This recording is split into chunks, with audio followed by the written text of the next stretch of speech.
Bien, muchas gracias. El día de hoy vamos a desarrollar un tema distinto, digamos, a los temas comunes que se ven en diferentes capacitaciones o cursos, ¿no? Estamos hablando de las cláusulas especiales aplicadas a los contratos de trabajo.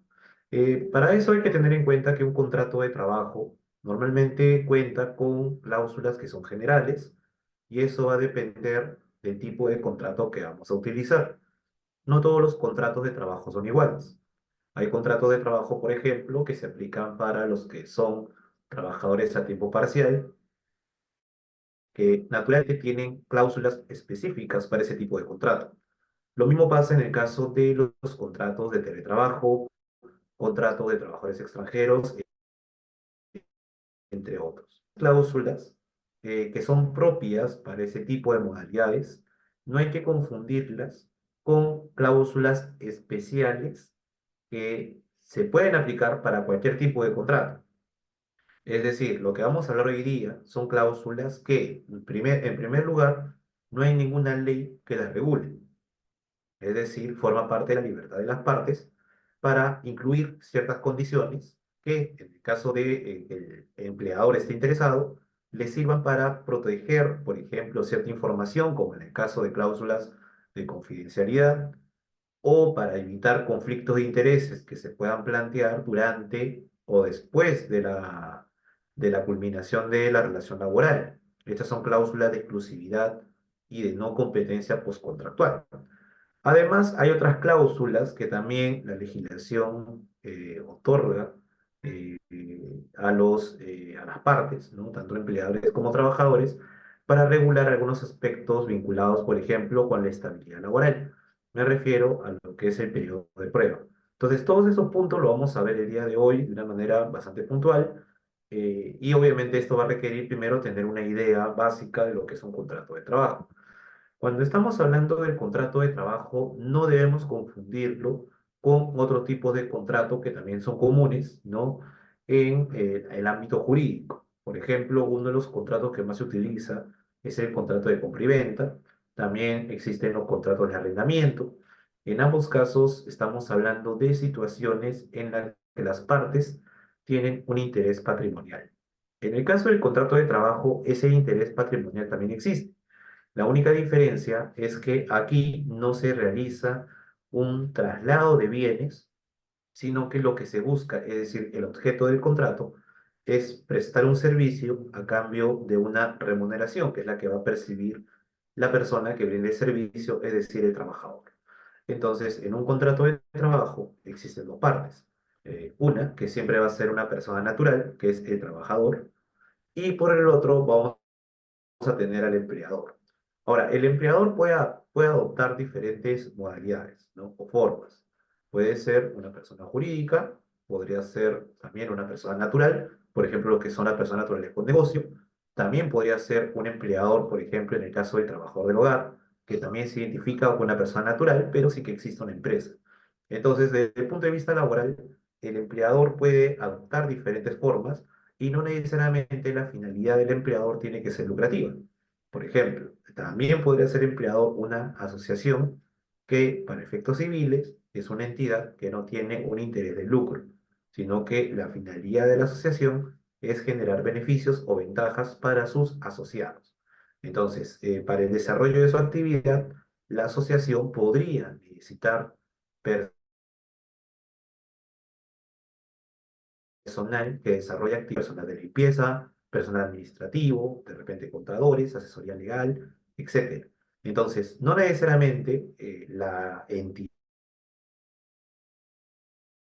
o la persona que va a tener naturaleza de empleador va a tener una finalidad de lucro, ¿no? No obstante, la figura más común en el ámbito laboral es de la empresa, cuando estamos hablando del sector privado, y de la entidad cuando hablamos del sector público. Entonces, sea una empresa o sea el Estado como empleador, en ambos casos hay un interés por contratar, ¿no?, a una persona para que desarrolle actividades bajo un esquema de subordinación.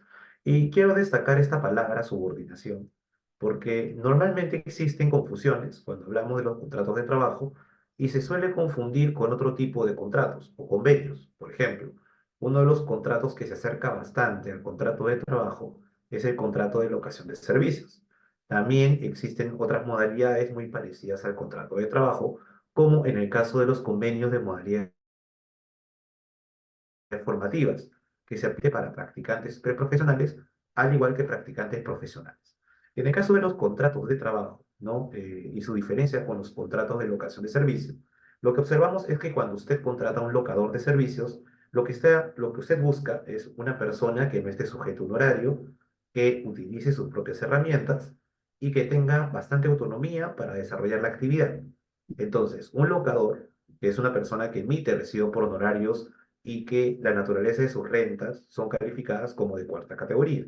Este locador, esta persona que emite y recibe por honorarios, es una persona que, por la naturaleza de su actividad, va a tener bastante flexibilidad en la disposición de su tiempo. Normalmente, lo que más interesa en el caso de que usted contrate un locador de servicios es más que la persona desarrolle su actividad dentro de un tiempo, lo que busca es un resultado. Al buscar un resultado, la determinación de los honorarios no se basa tanto en la cantidad de horas o en el tiempo que esta persona necesita para desarrollar la actividad. Entonces, por ejemplo, en el caso de una persona que se dedica a la labor de limpieza, cuando son actividades que no son permanentes o en todo caso actividades complementarias, usted perfectamente lo podría contratar para que desarrolle esa actividad. Y como esta persona va a tener disposición de su tiempo, no va a tener un horario, aunque sí lo que interesa es que logre un resultado, que es la limpieza del lugar que usted ha destinado. Ahora, es en el caso de un personal, insisto, de limpieza que sea esporádico. Cuando estamos hablando, por ejemplo, de una junta de propietarios, que usted necesita contratar a un personal de limpieza para que continuamente limpie los ambientes, ¿no? Que son de titularidad de los propietarios, entonces ahí ya la figura cambia, porque ahí lo que está buscando es una persona que esté presente de manera continua, que tenga un horario de trabajo, que constantemente vaya al lugar, en este caso a la residencia, para llevar a cabo su actividad, y como consecuencia de eso, usted le va a entregar los equipos necesarios para que lleve a cabo su labor. Ahí ya no estamos hablando de un locador, ahí estamos hablando claramente de un trabajador, porque se presentan una serie de características. Número uno, la persona va a realizar la actividad en las instalaciones del empleado. En este caso, la Junta de Propietarios, ¿no? Entonces, la Junta de Propietarios le va a asignar también determinadas herramientas para que pueda llevar a cabo su labor y va a establecer algunas reglas sobre la manera en la que se debe realizar esta actividad. Si bien la persona que presta servicios, como la persona encargada de limpieza, ya cuenta con un conocimiento de esta actividad, tiene que sujetarse a las órdenes que pueda dictar el encargado o representante de la Junta de Propietarios. Entonces, todas esas características hacen de que el vínculo que existe entre un trabajador de limpieza y la junta de propietarios sea un vínculo naturalmente de carácter laboral, ¿no? Y como consecuencia de eso, el empleador puede modificar ciertas condiciones del contrato de trabajo, puede fiscalizar las labores y, en el caso que haya un incumplimiento, puede sancionar a esta persona. Ahora, otra figura que se parece bastante es la de modalidades formativas laborales. Ahí estamos hablando de los practicantes preprofesionales y los practicantes profesionales, ¿no? El convenio de prácticas hay que tener en cuenta que si bien se parece bastante a un contrato de trabajo, son los modelos o modalidades que más se acercan, realmente no son, si términos, no son contratos de trabajo, en el sentido que hay una serie de beneficios que el practicante no va a tener. Por ejemplo, un practicante no va a tener derecho a gratificaciones, no tiene derecho a CTS, va a tener un descanso, pero que la propia normativa que regula las prácticas pre y pro, profesionales me refiero, ¿no? No fijan o no lo consideran como un descanso vacacional, simplemente hacen referencia a que es un descanso, ¿no? Entonces, hay una serie de conceptos que si bien los practicantes van a tener, son conceptos que no son los mismos que recibe un trabajador. Por ejemplo, un practicante va a recibir una subvención, no recibe una remuneración, no hay obligación de contar con boletas de pago. Eso sí, existe la obligación de registrar al practicante en este registro como practicantes, no como trabajadores. Y en cuanto a la subordinación, si bien los practicantes van a estar subordinados a un empleador, esta subordinación, más que estar orientada al desarrollo de una actividad, ¿no? por parte del practicante, lo que se busca es dar la oportunidad al practicante para encontrarse en un entorno laboral porque es necesario para su formación. Tomen en cuenta que el practicante, en comparación con un trabajador, no tiene las habilidades o competencias necesarias para desarrollar de manera óptima una actividad productiva. Entonces, lo que se busca al momento de que usted plantee la celebración de convenios de modalidades formativas es contar con un apoyo, con un respaldo que usted sabe perfectamente se encuentra en una etapa de aprendizaje y la finalidad, más que obtener un lucro por esa prestación de servicios, la finalidad es más formativa, básicamente es más de apoyo al practicante, más que beneficio para la empresa. Entonces, esa es la finalidad de las prácticas y por eso no debe confundirse con un contrato de trabajo donde la finalidad es netamente productiva. O sea, lo que usted busca es que un trabajador tenga un rendimiento óptimo y por eso usted se fija mucho en el perfil que tenga el trabajador. Entonces, las exigencias que usted va a plantear para un trabajador no son las mismas exigencias que se plantean para un practicante, ¿no? Además, tengan en cuenta también que para efectos de lo que es la seguridad social, tanto en salud como en pensiones, el tratamiento que se tiene para un practicante es muy diferente al de un trabajador. Los practicantes tienen un seguro, pero es un seguro distinto al de salud o al que ofrece normalmente un EPS para trabajadores. Además, ellos no están sujetos a un sistema de pensiones, salvo que ellos mismos informen a la empresa que tienen el interés de contar con este tipo de seguro, ¿no? Entonces, esas son las características, digamos, que distinguen al contrato de trabajo con respecto a otras modalidades, ¿no? Contractuales, ¿no? Ahora, ya hablando de las características comunes del contrato de trabajo, hay que tener en cuenta primero que todo contrato de trabajo tiene una forma. Ahora, esta forma, en el caso que sean contratos de trabajo de duración indeterminada, puede ser verbal o puede ser escrita. Igual, la exigencia siempre va a existir de registrar al trabajador en el registro, no importa qué tipo de contrato se aplique.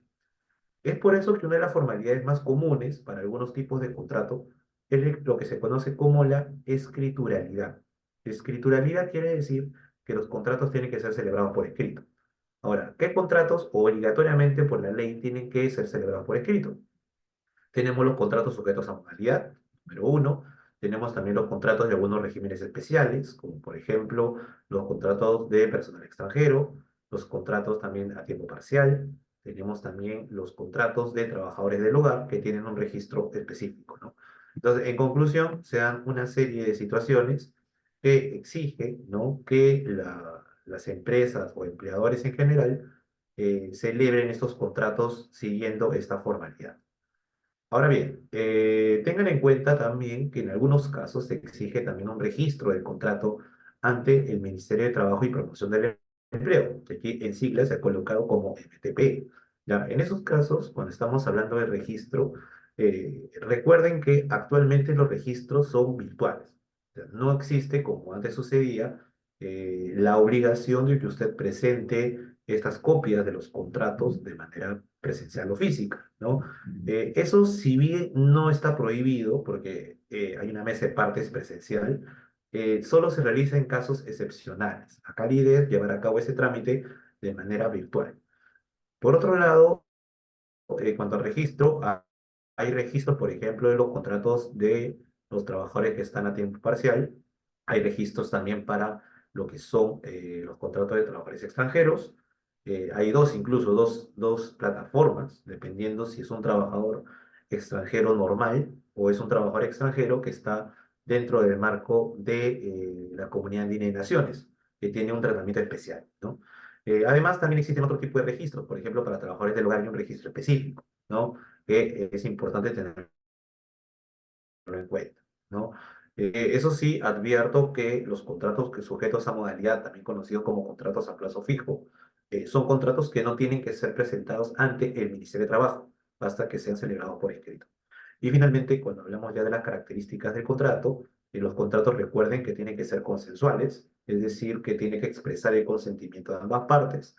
Número dos, son contratos que siempre hay un interés patrimonial, es decir, son onerosos, porque el trabajador lo que busca, en este caso, es percibir una remuneración. Acá hay un interés patrimonial. Y en el caso del empleador, lo que busca es contar con un servicio que puede ser valorado de manera económica. Y finalmente, los contratos de trabajo son de tracto sucesivo porque al momento de que se ejecuta la actividad, la ejecución no es una ejecución inmediata, sino que existe una vocación de permanencia. Es decir, cuando usted celebra un contrato de trabajo, no busca que este contrato dure unos días, sino usted busca que ese contrato tenga una duración determinada y más o menos extensa. Es por eso que normalmente un contrato de trabajo puede durar 3 meses, 5 meses, un año, hasta más, ¿no? Son raros, aunque no están prohibidos, son raros los contratos que son de días, ¿no? Existen casos de contratos que son de días, aunque cuando la situación requiere contratar a una persona por días, normalmente se utilizan contratos de locación de servicios. Sobre este punto en particular, yo recomiendo el uso de contratos de locación de servicios, siempre y cuando las labores o la actividad que va a desarrollar este prestador, mira, porque si se llevan a cabo con subordinación, que implica llamar la atención, fiscalizar la labor, eso es propio de un contrato de trabajo. Así que por más que la actividad sea por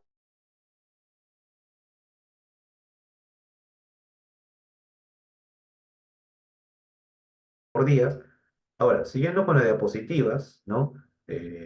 Más o menos rápidamente, para ya pasar al tema de las cláusulas especiales, existen tres fases al momento que se desarrolla un contrato de trabajo. Hay una fase que podemos llamar precontractual, que es la fase anterior a la celebración del contrato, donde el empleador va a remitir una oferta de empleo. Para eso hay una serie de plataformas virtuales para que las personas que están interesadas en postular a un empleo conozcan cuáles son las condiciones que le plantea el empleador. Si estas condiciones son atractivas, entonces va a postular. Ahora, sobre la oferta de empleo, tengan en cuenta que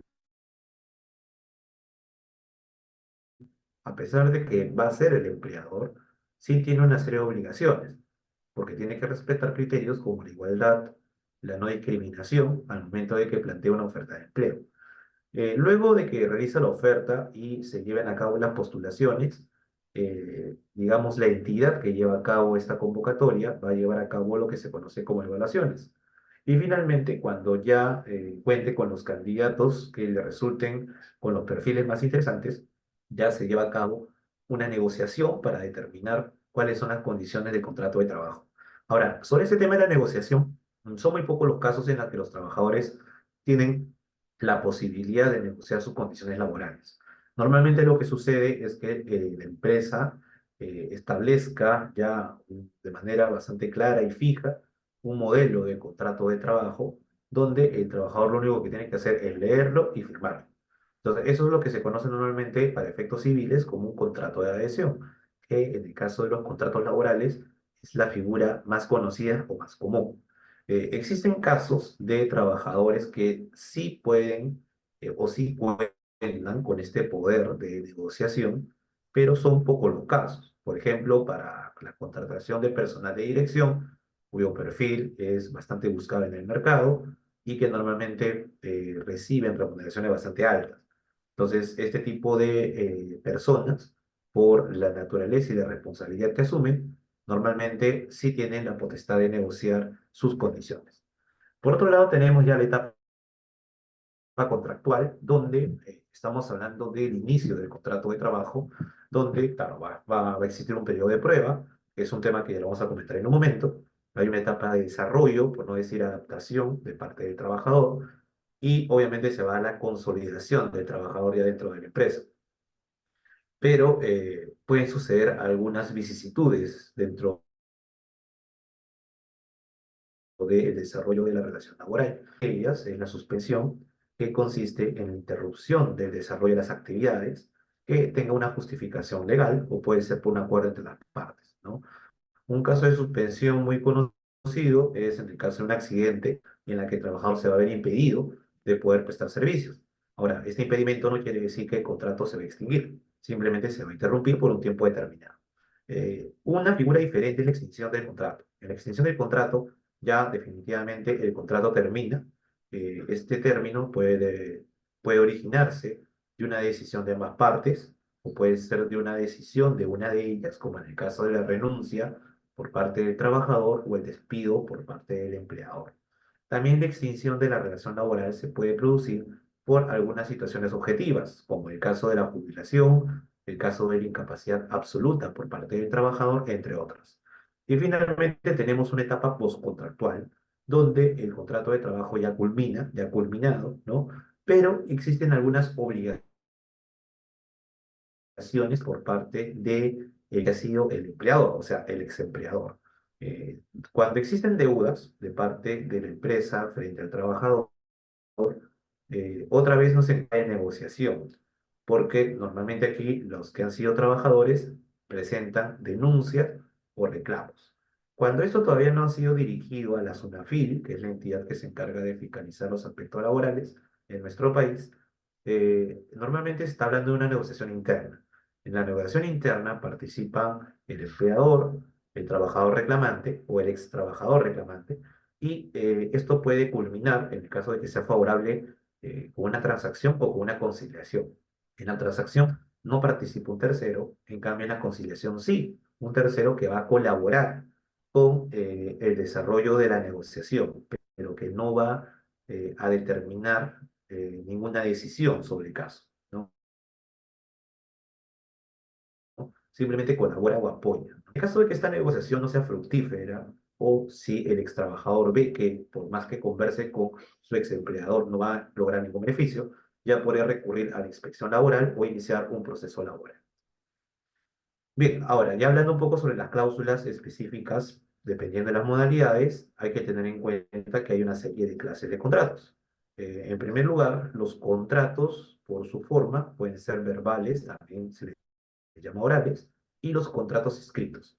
Claro, en los contratos orales se sobreentiende que se aplican solo cláusulas de carácter general. Ahora, esas cláusulas son implícitas porque no hay ningún documento por escrito. No obstante, yo siempre recomiendo que incluso en aquellos casos en los que usted quiere celebrar contratos verbales, por ejemplo, en el caso de que usted contrate a una persona a plazo indeterminado, entonces es recomendable tener también un contrato o un documento por escrito para que se pueda explicar en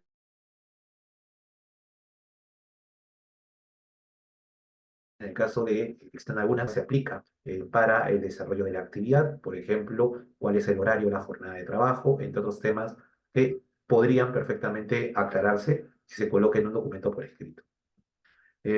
Por otro lado, hay otra clasificación que es por la vinculación con los trabajadores.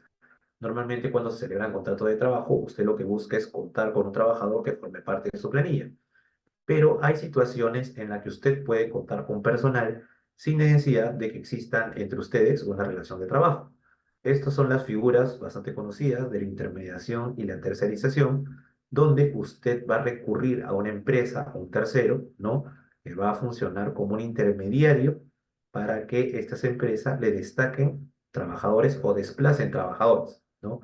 Ahora, esos trabajadores que son destacados o desplazados no van a ser calificados por usted como trabajadores. Ellos van a ser trabajadores de la empresa que usted ha contratado. Entonces se da este fenómeno de triangulación donde si bien usted va a contar con personas que van a prestar servicios a su favor, esas personas no van a tener la categoría de trabajadores. Esto quiere decir que el vínculo que existe entre las empresas, la empresa que pide el servicio y la empresa que lo brinda, es un vínculo de carácter comercial, no es un vínculo de carácter laboral. Y por esa razón, los trabajadores que son destacados o desplazados no van a estar sujetos a ninguna subordinación por parte de la empresa que se ve beneficiada con estos servicios. En tercer lugar, también tenemos, y ahí está la clasificación más conocida, los contratos de duración indeterminada y los contratos determinados. En los contratos determinados, como ustedes ya saben, es obligatorio contar con un documento por escrito. Ahora, este documento por escrito sí puede incluir, además de las cláusulas generales, cláusulas que tengan características especiales, como las que vamos a comentar en un momento. Luego tenemos otra clasificación, que son los contratos por el tiempo de servicios, que son los contratos completos y los contratos a tiempo parcial. En el caso de los contratos a tiempo completo, esos pueden ser verbales o escritos, ¿no? Dependiendo si son indeterminados o de duración determinada. Y en el caso del contrato a tiempo parcial, sí es obligatorio que se celebre un contrato por escrito. En el contrato a tiempo parcial, no se olviden que una de las cláusulas más importantes es aquella referida a la jornada de trabajo, la cual debe señalar que la jornada de trabajador, sea diaria o sea semanal, en promedio no debe ser igual o superior a 4 horas diarias, ¿no? Entonces, quiere decir que un contrato a tiempo parcial podría ser perfectamente sujeto a una jornada de 3 horas con 50 minutos, pero no puede ser igual a 4 horas, salvo que de la sumatoria de las horas de toda la semana, estas sean inferiores a 20 horas, cuando estamos hablando de una labor de lunes a viernes. Entonces, en esta figura, por ejemplo, un trabajador podría laborar 5 horas un día lunes, de repente el día martes labora solo 2, el día miércoles labora solo 2, y así va laborando determinadas horas sin que sean iguales a 20 horas a la semana. Entonces, esa es la figura, digamos, más conocida al momento de aplicar contratos a tiempo parcial. Y finalmente tenemos los contratos que se determinan en función del lugar de trabajo, que son los contratos que son presenciales cuando se realizan en una oficina y los contratos a distancia que también son conocidos como teletrabajo. En el teletrabajo ya hay una ley que establece algunas reglas sobre ese tipo de contratos y señala que deberían incluirse algunas cláusulas, por ejemplo, sobre si el empleador va a otorgar condiciones de trabajo, por ejemplo, el pago de la electricidad, de internet o un pago por desgaste de máquina, en el caso de que el trabajador haga uso de sus propios equipos. Entonces, esas son cláusulas que son propias del teletrabajo. También una de las cláusulas que son importantes en el teletrabajo es la indicación del lugar de trabajo, porque el lugar de trabajo aquí va a ser el domicilio. Entonces, al ser el domicilio, tienen que establecerse algunas reglas, por ejemplo, sobre la seguridad y salud en el trabajo, ¿no? Y también se pueden señalar algunas reglas adicionales vinculadas, por ejemplo, con la prohibición de que se dé el hostigamiento sexual de manera virtual, que si bien es algo implícito, la ley exige que se coloque una cláusula específica.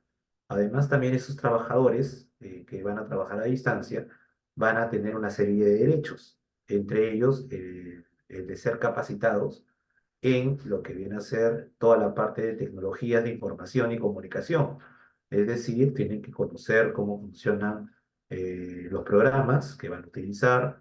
Además de eso, también tiene que darse una sesión o una capacitación sobre las medidas que deben utilizar para proteger la información que tiene carácter confidencial. Entonces, todas esas capacitaciones resultan necesarias para este tipo de actividades y que no se presentan para otro tipo de contratos. Y por eso en este contrato de teletrabajo se debe establecer por escrito dichas cláusulas. Ahora bien, vamos a pasar ya al último tema para ya contestar algunas preguntas que tienen que ver con las posibles cláusulas especiales que la empresa puede utilizar. La primera cláusula, que es la más conocida, es el periodo de prueba. La cláusula del periodo de prueba, en principio, no es necesario que se incluya cuando estamos hablando de trabajadores que son ordinarios. Nos referimos a trabajadores ordinarios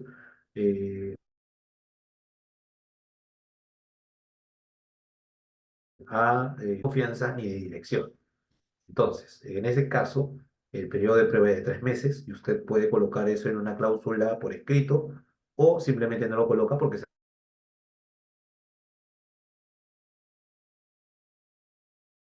aplica lo que indica la ley. Diferente, y el periodo de prueba sí tiene que estar indicado de manera expresa. En el caso del trabajador de confianza o también los trabajadores que están altamente capacitados,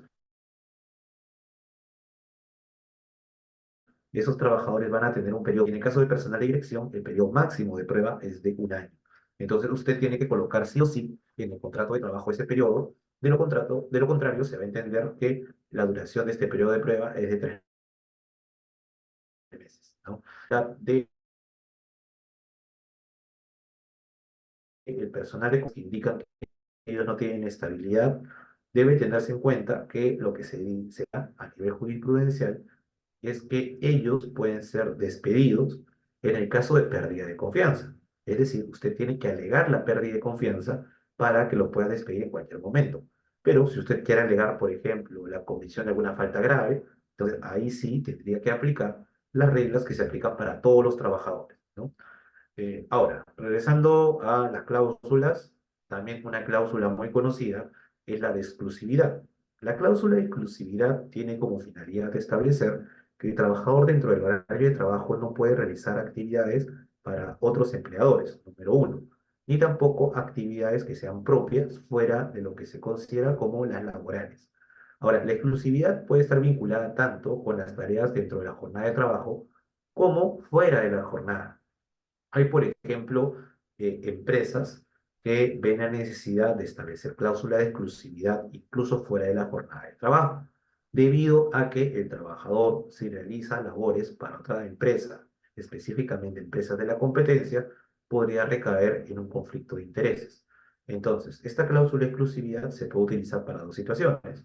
Una, para dejar claro al trabajador que durante la jornada de trabajo no puede realizar actividades para otro tipo de empresas o negocios.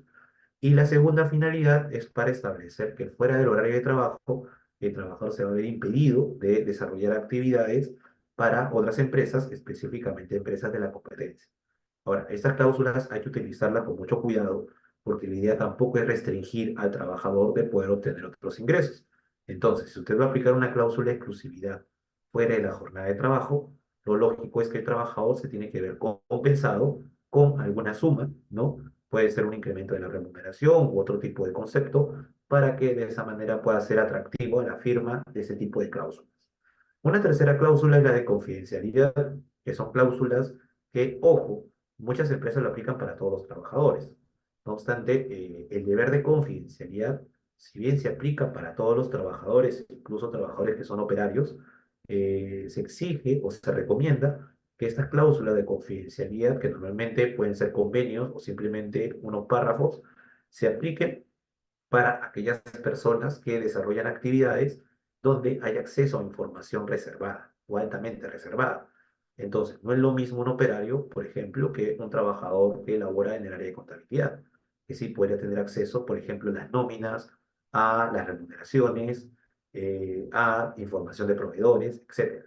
Entonces, por eso es conveniente aplicar esta cláusula solo a aquellas actividades dentro de la empresa donde la información a la que debe tener acceso el trabajador sea bastante sensible, ¿no? Pueden ser secretos industriales, pueden ser datos personales de los trabajadores o datos de proveedores o clientes. Entonces, toda esa información debe estar cubierta y la mejor manera es teniendo una cláusula de confidencialidad o un convenio de confidencialidad. Luego tenemos la cláusula de permanencia, que es una cláusula que usted podría también aplicar en aquellos casos en los que usted, por ejemplo, asume una determinada inversión a favor del trabajador. Normalmente estas cláusulas se aplican cuando los trabajadores reciben capacitaciones, que pueden ser maestrías o cursos. Como la empresa invierte en el trabajador, lo que la empresa busca es que el trabajador, luego de recibir estas capacitaciones, se retire, tomando en cuenta que al recibir una capacitación tiene mayores competencias y podría perfectamente buscar otro empleo en otra empresa y puede recibir incluso remuneraciones mayores a las que ya está recibiendo. Entonces, para evitar esa pérdida de este talento, donde había una inversión por parte de la empresa, lo que puede hacer la empresa es plantear este tipo de cláusulas. Obviamente, esta cláusula lo que busca es retener a este talento por un tiempo determinado. No puede ser para siempre. Así que la cláusula de permanencia lo que podría establecer es que durante un plazo razonable, que podría ser un año, por ejemplo, el trabajador debe permanecer en el caso que haya recibido algún curso o capacitación cuyo costo ha sido asumido por la empresa. Ahora, esta cláusula, si bien busca retener al trabajador, no puede prohibirle a que el trabajador renuncie. El trabajador tiene plena libertad como consecuencia de un derecho constitucional al trabajo, tiene plena libertad de retirarse si no le gusta el trabajo. En esos casos, claro está, que no se le puede impedir retirarse, pero sí se le puede exigir la devolución del monto que la empresa ha invertido. Entonces, esa es la finalidad de la cláusula de permanencia. Poner énfasis en el hecho de que si un trabajador se retira, va a tener que devolver la inversión que la empresa ha realizado en su capacitación o en su formación. Tenemos después la cláusula de no competencia postcontractual, que es una cláusula que se utiliza, como su nombre lo indica, para aquellas situaciones en las que el trabajador ya terminó su relación laboral. Ahora, estas cláusulas son bastante discutidas porque algunos abogados consideran que son cláusulas arbitrarias. ¿Por qué dicen que son cláusulas arbitrarias? Porque cuando usted plantea una cláusula de no competencia postcontractual, lo que está diciéndole al trabajador es que no puede ir al momento de que termine su contrato de trabajo a una empresa que sea de la competencia directa del ex empleador. Obviamente, acá hay una restricción de la libertad de trabajo. Es por eso que yo soy de la opinión que para que estas cláusulas se puedan aplicar de manera válida, tiene que cumplirse con dos requisitos. Número uno, que esta cláusula solo se puede aplicar cuando lo que se busca evitar es que el trabajador vaya a la competencia directa del ex empleador, porque el trabajador, obviamente, al contar con una información privilegiada, podría trasladar esta información a la competencia. Y esto puede originar daños patrimoniales, ¿no? Y y el segundo requisito es que el trabajador tiene que verse compensado por el hecho de restringir la posibilidad de poder participar en convocatorias realizadas por empresas de la competencia directa del ex empleador. Entonces, no basta con firmar una cláusula de esta naturaleza. Tiene que haber el pago de una suma para compensar esta restricción de la libertad que va a tener el trabajador. Tengan en cuenta que este tipo de cláusulas, al igual que las cláusulas de confidencialidad y permanencia, no son eternas. Son cláusulas que tienen que tener un límite, que podría ser de un año hasta de 2 años, que dentro de todo eso podría ser razonable. Finalmente, tenemos dos cláusulas que se utilizan normalmente en los contratos, que son las cláusulas de autorización de descuentos y la cláusula de protección de datos personales. La cláusula de autorización de descuentos se incluye con la finalidad de dejar en claro al trabajador que en determinadas situaciones el trabajador va a tener que autorizar el descuento de sus remuneraciones o de la liquidación de beneficios sociales. Por ejemplo, si el trabajador recibe bienes y no los devuelve, el empleador, en función de esta cláusula, va a contar con la autorización de realizar el descuento de manera directa de las remuneraciones y de la liquidación de beneficios sociales. Otro supuesto es en el caso de que el trabajador haya recibido un préstamo. En el caso de los préstamos, el trabajador si se retira y no ha pagado el préstamo, entonces el empleador podría compensar ese préstamo de las remuneraciones o de los beneficios sociales que está otorgando al momento del cese. Entonces, esta cláusula otorga una facilidad al empleador para evitar tener que iniciar un proceso judicial y de ese modo garantizar la cobranza de los adeudos del trabajador. Esta cláusula es válida, ojo, aunque existen algunos cuestionamientos cuando se quieren aplicar descuentos que pueden resultar de manera desproporcionada. Es por eso que la recomendación que puedo brindar es que se debe aplicar con cierto criterio de razonabilidad. Y ya para cerrar esto y atender las preguntas, tenemos por ejemplo aquí una pregunta de Piero que ha levantado la mano, así que le vamos a dar la prioridad y luego a la pregunta de chat. Tengan en cuenta que hay una cláusula que sí es obligatoria para todos los contratos de trabajo, que son por escrito, que es la cláusula de protección de datos personales. Hay una legislación sobre el tema que indica que todos los trabajadores tienen derecho a establecer o fijar reglas sobre la protección de sus datos personales. Recuerden que cuando un trabajador ingresa a trabajar, brinda una serie de datos que son muy íntimos. Estamos hablando de los hijos, de si tiene cónyuge o viviente, información vinculada al seguro de pensiones o a la seguridad social de pensiones, al igual que la seguridad social en salud. Entonces, es información que los empleadores deben proteger al ser datos bastante personalísimos. Entonces, para eso, la ley exige dos cosas. Primero, que debe haber un banco de datos de esta información que sea altamente protegida por parte del empleador, es decir, los demás trabajadores no pueden tener acceso a esta información. Y número dos, que esta protección de datos personales tiene que ser plasmada a través de una cláusula por escrito, donde se señalen cuáles son las medidas que va a adoptar el empleador para proteger esta información confidencial, especiales para todo tipo de que sea un contrato de trabajo extranjero, o sea, un contrato de teletrabajo. Perfectamente podría aplicar cualquiera de estas cláusulas para ese tipo de contratos. Bien, vamos a dar ya respuesta a algo que son aproximadamente unos 5. Tenemos una pregunta primero de Piero que ha levantado la mano, así que le vamos a dar prioridad a esa pregunta. Bien, Piero, te escuchamos. Buenos días, doctor. Una consulta sobre la autorización de descuento en esa cláusula.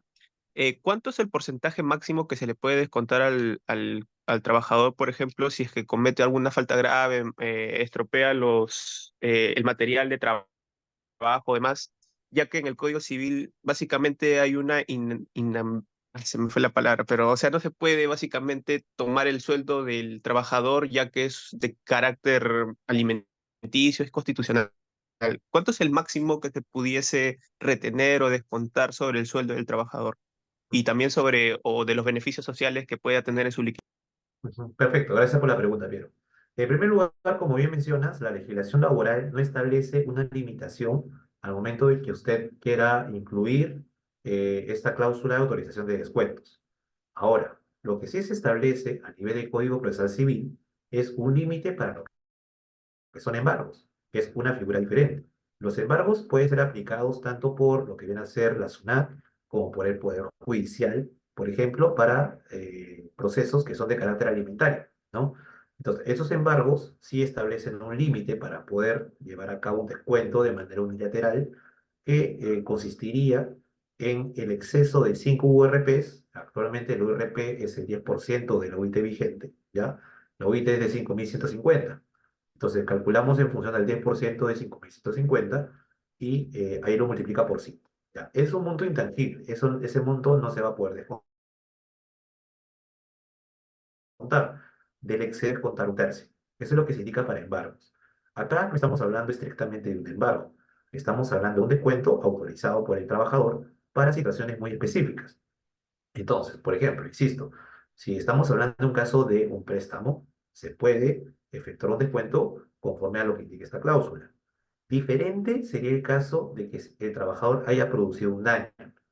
Ahí lo que hay que evitar es que al momento que usted quiere efectuar un descuento por este daño, esta evaluación sea subjetiva.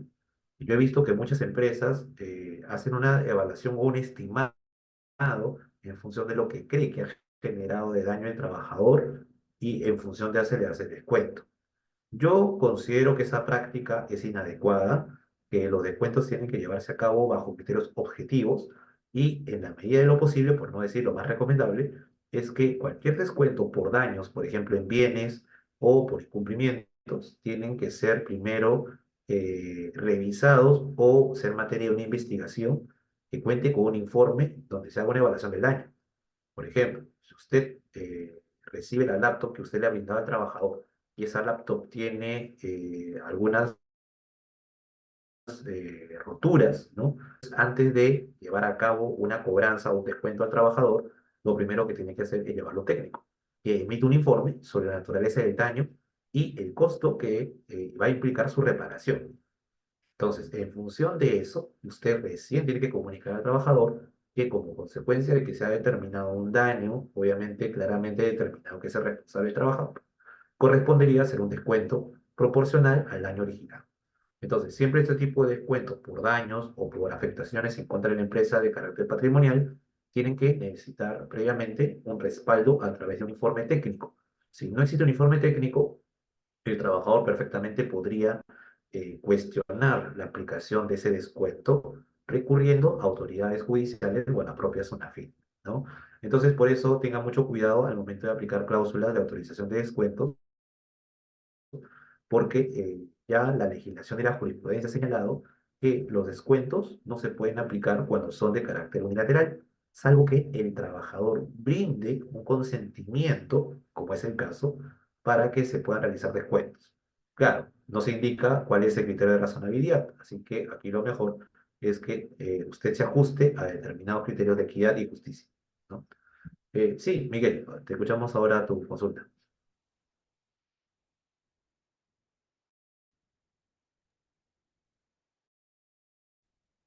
¿Qué tal? Eh, con respecto a a los datos personales que usted señaló, cómo, cómo se podría resolver en caso de que una persona extraña a la empresa o un mismo compañero de trabajo solicite información de un determinado trabajador a fin de proceder con una denuncia, con una queja? ¿Se le debe otorgar los datos del trabajador? Muchas gracias. Ujú. Sobre esa pregunta, Miguel, como mencionamos, la ley que regula la protección de datos personales establece claramente que el empleador, que es el custodio a través de un banco de datos personales, no puede brindar esta información ni a los trabajadores ni a terceros, ¿no? Entonces, por ejemplo, información como el hecho de si tiene hijos, si está conviviendo o o está casado, y otro tipo de información, por ejemplo, cuál es el código del CUS que se aplica para el sistema de pensiones que está administrado por las AFPs. Ya, esa información de ninguna manera el empleador va a los demás trabajadores, a pesar que lo soliciten, para efectuar reclamos o demandas en contra de esos trabajadores. Excepcionales en las que esta información sí tiene que ser proporcionada. Por ejemplo, que registre la información en este registro, esta información tú tienes que declararla porque es una exigencia legal. Entonces, ahí no hay discusión, ¿ya? Ahí no se aplica esta reserva. En el caso que hay una demanda judicial y te pidan información relacionada con el trabajador, por ejemplo, en el caso de demandas por alimentos, el juez te puede pedir la información sobre cuál es su salario del trabajador, porque en función del salario se va a determinar es el importe que debe ejecutarse. Tomen en cuenta que aquí hay un principio que favorece al menor y a la madre. Por eso que en esos casos sí existen excepciones a esta protección estricta de los datos personales. Entonces, hay una regla que es la protección absoluta de los datos personales y hay una excepción que son para casos que, como lo que acabo de comentar, sí estaría justificado su restricción. Bien, ahora sí. Y vamos a pasar a las preguntas que están realizando por el chat. Como ya estamos concluyendo la sesión, voy a responder de manera muy puntual las preguntas. Tenemos aquí una pregunta tenemos una pregunta de Jesús que nos dice qué tipo de seguro se contrata para un practicante. En primer lugar, cuando usted quiere contratar un seguro para los practicantes, la norma lo que indica es que no es el seguro de salud regular, tampoco es el seguro de PS regular. Ahí lo que tiene que contratar es un seguro privado, ¿no? Que lo que busca es generar una cobertura específica para los practicantes. Incluso señala que para esta cobertura debe existir un mínimo, no recuerdo exactamente cómo dice la ley, para que en caso de que tuviera el trabajador, o en este caso el practicante, disculpen, un accidente, tenga una cobertura económica. Entonces, no es el mismo seguro que tiene un trabajador que es de seguro regular, es un seguro muy diferente, ¿no? Luego tenemos otra pregunta a ver, vamos a ver el chat, de Rosana que dice, en caso de una persona natural con negocio que está inscrito en el REMIPE, que es el registro de micro y pequeña empresa, pregunta si se tiene que hacer el contrato de trabajo del dueño y firmaría como empleador. Lo que pasa es que cuando es una persona natural con negocio, ya tengan en cuenta que una persona natural con negocio es un empleador. De ninguna manera puede ser calificado como trabajador. Entonces, al ser el empleador, no va a tener un contrato de trabajo. Entonces, ahí no se aplica ninguna figura contractual de trabajo. Diferente sería en el caso, por ejemplo, de una SAC. Una SAC, el socio sí podría tener un contrato de trabajo con la SAC en la medida que ocupe un cargo. Podría ser gerente general, gerente comercial, gerente de operaciones, etcétera. Entonces, esa es una figura muy diferente. Por eso, en el caso de la persona natural con negocio, de ninguna manera va a existir un contrato de trabajo. Ahora, eso no impide, en la medida de que tenga la calificación de microempresa, de que esta persona puede ingresar a este registro porque va a tener la condición, de acuerdo con la ley, de un conductor, que es el término que utiliza la norma para hacer referencia a una persona natural con negocio que está inscrito en la microempresa. Entonces, como conductor, podría tener ciertos beneficios, como por ejemplo la seguridad social en salud y también en pensiones. Ahí sí es válido que se le registre como conductor en la planilla electrónica. Tenemos otra consulta de Rodolfo que dice, ¿bajo qué términos legales se podría contratar a los conductores de buses en las empresas de transportes? ¿Y cómo consignaría la jornada laboral? Bueno, acá no estamos hablando de cláusulas especiales, pero podemos decir que cuando estamos hablando de los conductores, los contratos de trabajo pueden ser diversos. Algunos contratos pueden ser lo que se conocen como contratos para servicio específico, que son contratos a plazo fijo, ¿no? Hay otros contratos que también pueden ser por incremento de actividad, si por ejemplo en la empresa se requiere de contar con más conductores porque ha habido un alza en el mercado. O también podemos aplicar contratos de duración indeterminada cuando es una empresa de transporte que ya se encuentra consolidada y como su rubro es justamente el ámbito de transporte, es natural que deba tener transportistas. Así que esos trabajadores son permanentes porque forman parte del giro del negocio. Ahora, en cuanto a la jornada laboral, eso puede variar porque la norma establece que hay dos tipos de jornadas. Las jornadas laborales que tienen un tiempo fijo, es decir, un horario de inicio y horario de término, ¿no? Y hay jornadas que no están sujetas, mejor dicho, a este tipo de duración que no supere de 48 horas semanales. Esto se aplica, por ejemplo, para aquellos trabajadores que son calificados como de jornada intermitente. Una jornada intermitente es aquella en la que el trabajador presta servicio de manera intensa en algunos momentos del día y en el resto del día descansa. Por ejemplo, un trabajador que trabaja en un almacén, ¿no? En los almacenes no es que todo el día necesariamente debe estar atento o en estado de alerta. Solo va a estar en alerta cuando lleguen, por ejemplo, el transporte entregando bienes, donde la persona tiene que descargarlos, hacer un inventario, de repente emitir algún tipo de comprobante, pero termina esa labor, otra vez retorna, digamos, a su momento de, digamos, descanso. Entonces, en esos casos de jornada intermitente, no se aplica ningún horario de trabajo, no tienen que marcar asistencia y por esa razón perfectamente podría laborar más de 48 horas semanales, ¿no? Entonces son casos excepcionales que podrían aplicarse también en el ámbito de transporte, pero hay que analizar caso por caso. Finalmente, ya para culminar la absolución de consultas, me preguntan si la persona natural con negocio se puede remitir a la misma persona un recibo por honorarios. Imposible, porque la persona natural con negocio es un empleador. Al ser un empleador no tiene la figura de un tercero por parte de la empresa. Entonces no podría remitir un recibo por honorarios. Lo mismo pasa en el caso de una persona que tenga la figura de gerente general, por ejemplo, una SAC, ¿no? El socio no puede ser contratado bajo una locación de servicios, que es lo mismo que decir que emite recibo por honorarios porque el socio, al ser un gerente general, es un trabajador de dirección, así que debe existir un contrato de trabajo.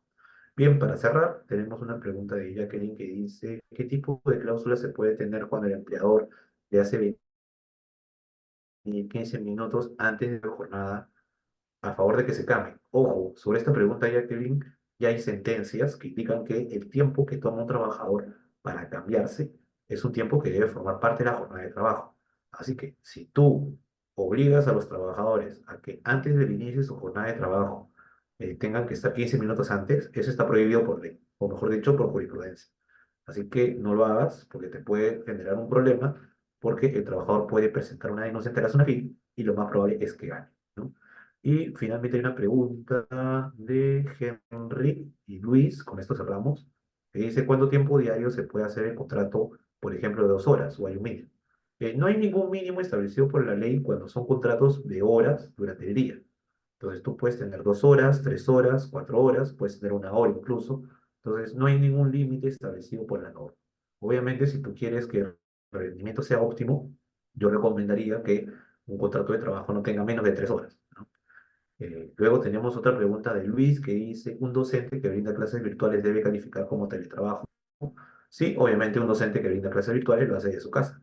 Entonces, esto perfectamente calificaría como teletrabajo, porque hace uso de tecnologías de la información y comunicación. Y ya para cerrar, porque justo acabo de ver que hay dos preguntas más de Jacqueline y Jess, dice, ¿qué tipo de cláusulas se puede tener cuando el empleador le hace, eso ya respondí Jacqueline por si acaso, y es pregunta si un trabajador tiene 5 años laborando, este contrato es por necesidad de mercado, dice si se le puede despedir. Lo que pasa es que, a ver, el contrato por necesidad de mercado, si está celebrado de manera válida, es un contrato que tiene como plazo máximo 5 años. Si ha superado los 5 años, ya no lo puede despedir, porque ya está, ya estamos hablando de un trabajador estable.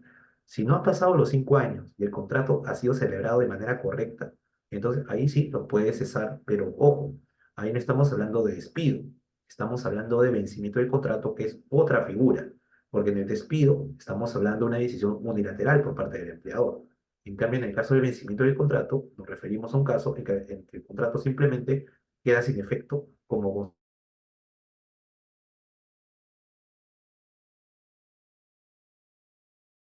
consecuencia de que no se va a renovar. En todo caso, quiero agradecer a Aprendizaje Contable por darme la oportunidad de brindar esta capacitación y les recomiendo, porque no, en este momento justo se va a explicar sobre que hay un curso que se va a realizar de manera virtual, donde se van a tocar temas vinculados con los regímenes laborales y también sobre lo que es la actualidad laboral de 2024.